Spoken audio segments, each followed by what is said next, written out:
a show that tackles the big issues affecting the BVI and the rest of the Caribbean.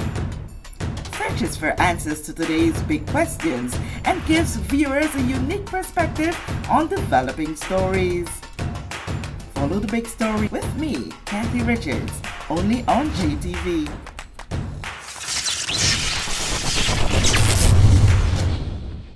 This show is brought to you by the National Bank of the Virgin Islands, Cyril B. Ramney Tertola Pier Park, NV Salon Spa Nail and Barbershop, HOV Medical, and Digicel. Sign up for Digicel Plus Home Light Bundles, faster internet, movies, and sports. Good day. Thank you for joining us for this special edition of The Big Story. We want to introduce to you or probably educate you on initiatives that came out of, I think it was Hurricanes Irma and Maria and the pandemic and the COVID-19 pandemic. So we're going to be talking today with officers stationed here at the BVIEC Electricity Corporation, Mr. Eubanks and Mr. Edwards. Thank you so much for being here on The Big Story. Today we're not talking directly about what's happening with networks and power generation and all of that. We want to talk about a major grant that the BVIEC Electricity Corporation would have gotten from, I think it's the European Union, the EU, and I think that was the last that the territory was able to get following Brexit. I think yes, something. Yes. Okay, so help us to understand. First, give us the background to this program, and tell us how much millions you got. All right. Well, morning again, Captain. So the project itself has what we call the Business Continuity Support Project. Came out of our experience over the past few years, terrible experience with Hurricanes Irma and Maria in 2017. Then, a couple of years after that, after we barely recovered, then we had to deal with staying at home, from the effects of the pandemic. During this time, the corporation experienced difficulties in maintaining its service to the customers and providing efficient service to customers. So what we decided to do, we looked at the possibility of making ourselves a little bit more flexible in the event that we have these disasters, or what we call disruptions, so that our staff, regardless of where they are, whether they at the office or if they can make it to the office for some other reason, if it's a hurricane, roads are blocked, if it's a pandemic, we were locked down, no one was able to leave. So we looked at these things and worked on how we could say, be more flexible in providing the service when our staff has to stay at home in a similar manner to the public. So the European Union has a program that we call, it's named RESEMBID. It's an acronym for Resilience, Sustainability, and Biodiversity. What they have done, it's done through an arm of the French government. And what they do, they provide funding for what they call the overseas Caribbean territories for different programs, for resilience programs, sustainability programs, and so forth. So we applied for funds to come up with we came up with a concept of how the corporation can do what we want to do, which is provide service during disruptions, efficient service during these disruptions. And RESEMBID reviewed our concept, reviewed our project plan, and they granted us approval for approximately 245,000 euros. How much that equates to US dollars? 200 and at the time I think 220 to 220 something. It's a little bit lower than the EU is a little bit higher than the US. So I think it's about 220 something US dollars, if I'm not mistaken. Okay. 220. 20,000, sorry, yeah, 220 some thousand US dollars. Obviously, we have to account for every dollar on the project. Reasonbid has assigned us supervisor, if you may, for the project, give us guidance on the different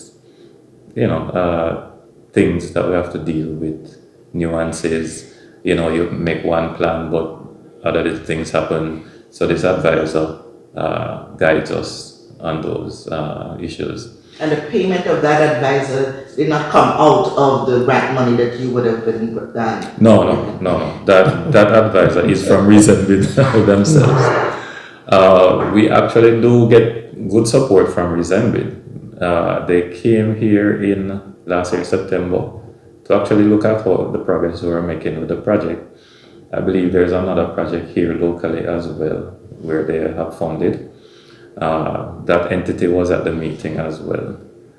So we get good guidance from them as part of the funding and ensuring that the project is successful. So they have a stake to play, or a part to play in the success of the project as well. Okay. So, Mr. Edwards, if you could give us a little insight as to what actually was that project that the BVIEC embarked on to improve accessibility and service to customers? Okay, well, thanks for having me on the program. So Atom Solutions, we're a company out of Barbados, so we would have been contracted to look at some specific technology areas, and those are really to support staff who need to be working at home. So we looked at the operations of the company, and we recommended two major interventions. One is to allow the generation staff, that is the engineers who work at Pocopon, etc., who generate the electricity. So we looked at a system that would allow us to see what is happening with generation. So if a generation goes down, we don't need a call. We can actually online be able to see graphically that a particular generation has gone online. So that's one part. And the second part really is to enable the customer service representatives to do their job, meaning to service the customers, to stay in contact with them, because we can't dress and come to the office doesn't mean that we can't support our staff. So they will remain at home or wherever they are, really. Remote may be here, it may be on Virgin Gorda, it may be somewhere else. The point is, if they have the tools to do their job, then it's possible. So we looked at a system that would first of all allow customers to reach us easily. So on the website, the BVIEC website, there is an icon that allows customers or contacts to log their concern. I don't even know if I should say a concern. It could be a query, it could be a request for service, it could be a account updates, whatever the reason you have for contacting the company. You can go on that website, click on that help button at the bottom right hand side, and you get a very simple page that will request basic information, and you send that in. And once you do that, customer services reps will see it immediately, and they can determine who is the best department to address this issue. So we provide them with, first of all, we provide customers with that facility. We're not ignoring calls that may come in. We will still receive those. Emails that will come in, we will still receive those. Contact through social media, we will still receive those. But we put them all in a central database so that internally we know all the outstanding issues and we can manage them. So staff at home will see all of those interactions. They'll be able to route tickets to the correct place. They will have, we make sure, of course, they have a telephone so they can use it if they need to call the client. We'll make sure they have data, because as you know, internet is the backbone of all of these technologies. If there's no internet, there's really no way for us to communicate.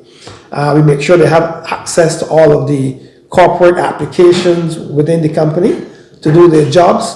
So we provide that kind of platform for them so that they can keep the company in close contact with the customer at all times. Okay, you want to explain to us the implementation process of this? I don't know if you, Mr. Edwards, or you, Mr. Eubank, will be able to tell me the implementation phase of this, some of the teething issues that you have to be dealing with, because we know when it comes to technology and humans as well, we do have challenges and you develop as you go. From what you would have said, Mr. Edwards, it suggests that you're from an existing company that is not stationed here in the Virgin Islands with some amount of expertise in this regard. So tell us about the process of implementation, the teething routes that you had to go through, and where we're at right now with that system.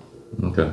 Well, I can start and, Erwin continues. But in terms of the implementation, the very first thing that we did on the project was we had to go to public tender. All right. We put out RFPs for, the consultancy support. We went through a vendor selection process, and Mr. Edwards' company was one of the winning companies. We also have another consulting company as well, and they are supporting the human resources side of the project. Human resources side, specifically a policy regarding work from home or remote work. So we also develop guidelines for our staff on expected behavior, when you're not in the office. So that was the first, essentially, if you can call it the first phase. Once we selected Erwin and the other consultant, well, Erwin had paid a visit here before. What he did was to look at, as he mentioned, the gaps in our current operations and where would we need to fill to get to where we want to be, which is somewhat where we are now. Erwin submitted a report, and we reviewed that report, and we decided on the implementation steps and what we would need to get here. Essentially, two main components: the remote access, or remote access for the generating facility, our power engines, so that our engineers and the general manager and other stakeholders would be able to view what's happening on the engines remotely. These engines are computer controlled, so we have computer screens that are monitoring temperature, pressure, coolant levels, fluid levels in the engines, and these things are what we are able to view remotely outside of the power station. The other side of that was, okay, how do we support customers when we're not in the office? One certain way was certainly to have an electronic system that everyone could access, and they could log whatever issues, requests that they have. Hence the electronic customer service system on the website. This will collect all the information, and our customer service representatives will act on that information from behind the scenes. We had to redo some of our business processes, the way we operate, because now that we're getting information electronically, that changes how we look for information. So we had to change how we operate behind the scenes to ensure that when the queries come in, there's someone that picks that up and they have enough training or knowledge on where to route that information. For example, if it's a fault on a network, that would be more a transmission and distribution issue. So they would route that to the transmission and distribution contact on that side. If a customer puts in a query for a move, they want to move, that's customer service. Or, it may be billing because they have to get final reading and all that, that kind of information. So they would route that to billing to deal with. Those customer service agents also keep track of the state of the query, and we get back to the customer. whether a call, whether a response on the website, the query, email, and so forth, to keep them up to date, of the status of their issue, and at least when it has been dealt with. In terms of the implementation details, we had to provide obviously tools, as Erwin again mentioned, for our representatives or anyone that's working outside of the corporation. We had to implement software, which we were on the way of doing, nonetheless, cloud-based software. So the customer support center is actually a cloud-based software. So God forbid anything happens here at the corporation, that still runs. If you're not at the office, that still runs. So customers will still be able to use that facility, and we will still be able to pick it up and and still act on those queries. We had to provide our staff with things like laptops, internet access, phones. We train them on how to use the laptops, remote. When we have remote software right now, we use Teams. There are other software like Zoom and WebEx and so forth, but the corporation is essentially standardized on some Microsoft software, so we use in cloud services to support the entire effort. The actual work from home testing started this week. Yes, so we have some staff that are already working remotely, and we're working on the teething issues. What are some of those that you're coming across? Okay, so in terms of our maturity in electronic documentation, certainly we know email is a form of communication. However, we will have, let's say, our suppliers, once they do work for us, they will send us the invoices. They will send a paper invoice. So if you're not physically there with that paper invoice, you won't be able to process it. So things like that we're looking at. Okay, one of the things that we could do is ask our vendors to now send the invoices electronically. With the current general manager, we have gone fully with electronic signatures now. So there is no longer the need to be physically present to sign a physical piece of paper. If it's electronic, we can send it to you wherever you are. You attach a signature to it, you send it back, we keep the process moving. Those are some of the issues that we're facing. And maybe other procedural issues that we have to sort out. Internet access, maybe an issue in some areas, so we have to find a way around that, deal with that, and so forth. So, just to give you in a nutshell, those are some of the issues. And your partner, Mr. Edwards? Yeah, well, he's covered most of it, but just a couple of things. We haven't encountered every challenge yet, I can tell you that. We're in what we're calling a pilot stage, where we're going to run this for 3 weeks. So we have one team which is currently working from at home this week, and next week they will come back to the office. We'll send another team, and then on the third week we'll send another team, so that the full team goes through the experience of working from at home, and also the corporation goes through the experience of supporting staff at all these homes, which will be across Tortola and some of the other islands.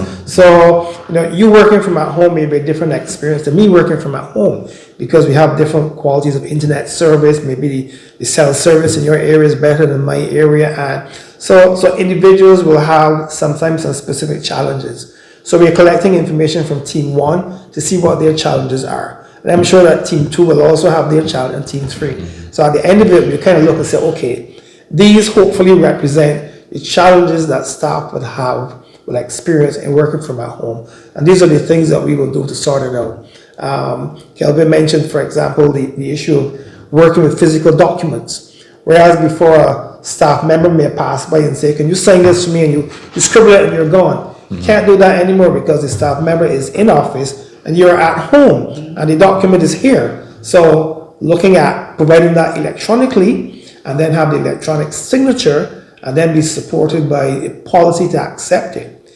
And that's important because you can get something done electronically doesn't make it fully authorized. The legal system right now is trying to work out acceptance of electronic evidence. There's an email, can that be used in testimony? So those kind of things that are going to come up, and they're also going to be things on the periphery that you just never thought about that you're going to have to sort out.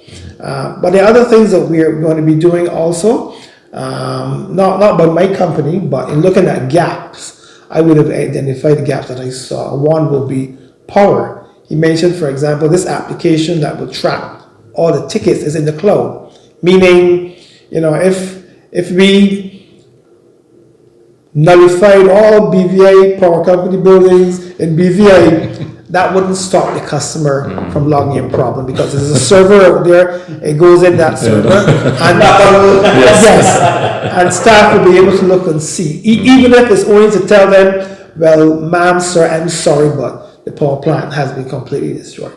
At least there's a flow of information. Yeah, and so when you depend on the technology so much, you're depending on the internet and all of that. Another thing that you are dependent on, and this is irony here, is power.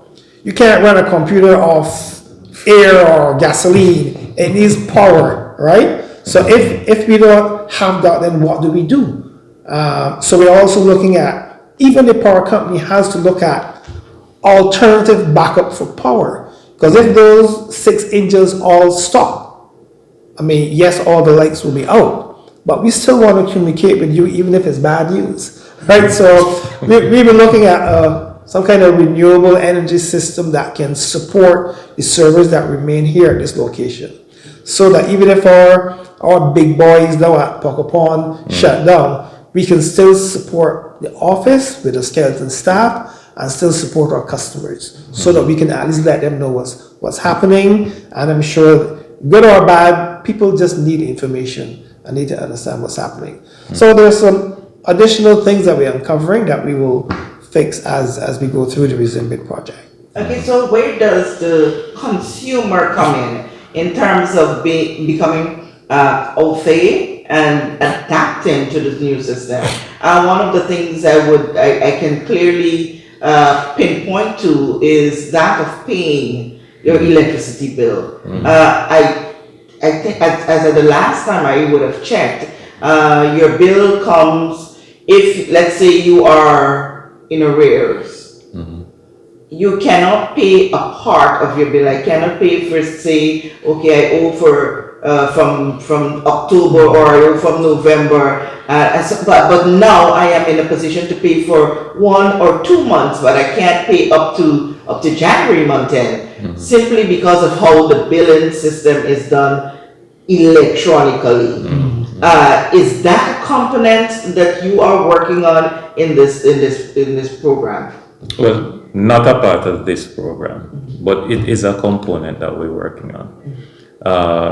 The online payment is a system that we've had in since 2011, and we're looking to upgrade that system. Okay. We have had a number of specific requests.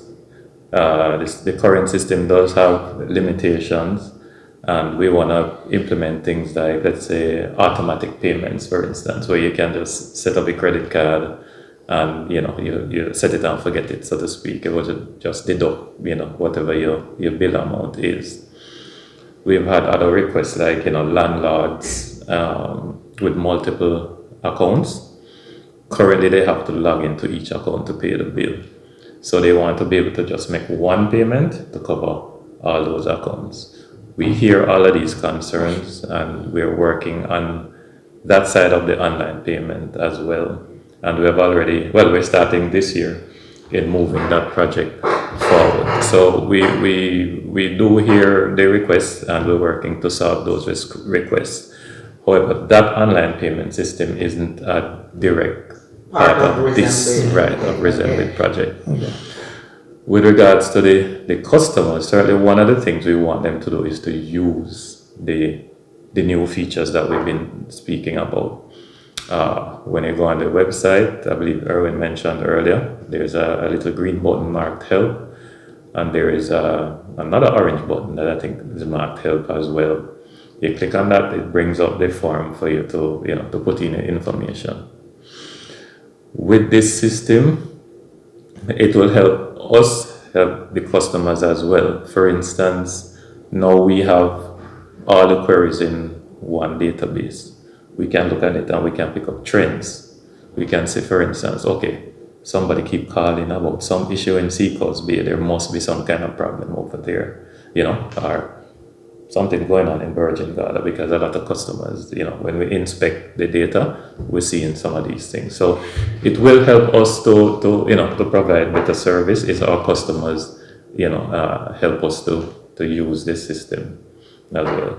So that is definitely one benefit. And we are, outside of this project, we're actually working on other projects as well. One other major project is our geographical information system, where we're collecting information on our assets in the field. So we're collecting, right now we're doing meters. So when we finish, we'll have all our meters on a map. We do intend to connect that to our automatic meter reading system, and that will show meters online, offline, and we'll be able to pick up outages, even before the customers probably realize that these outages happening, and we can deal with them, in quick succession. So those are just some of the things that we're doing, with location services that will provide us the ability and improve our efficiency in dealing with managing the network and managing customers' issues. Okay. And added to that, which this is a part of, is the whole element of communication and sharing of information. We do want to help customers to come on board, so they can, learn how to pay their bills. They can learn how to get their complaint in without standing in line outside or and stuff like that. So there will be an ongoing communications plan to keep reaching out to customers. So we hope to do things like, doing a multimedia video recording of someone logging the problem, so that, they can go on the website and they can play that YouTube video or whatever. They can see how simple it really is. This is what you need to put here, what you need to put here. One of the key things is the need for your account number.